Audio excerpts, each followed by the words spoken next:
Hello mga ka-reels, dito ako sa bahay ng nanay ko. Dito na rin inabutan ng ulan. Sarap talaga pag nasa probinsya talaga, no? Wala talagang katulad. Kaya nga magandang pakinggan yung kasabihan na there's no place like home. Dito rin ako lumaki. Dito ako nagkamalay.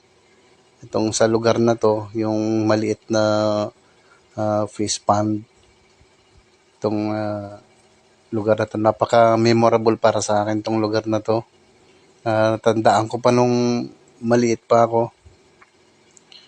Dito kami nanghuhuli ng yung dalag at saka yung mga tilapia at saka yung nito.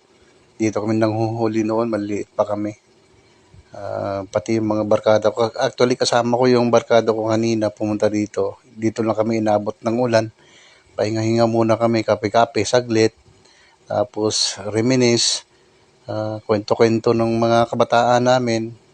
Dito kami naliligo nung maliliit pa kami. Kaya masarap talaga pag nasa probinsya. Walang katulad talaga.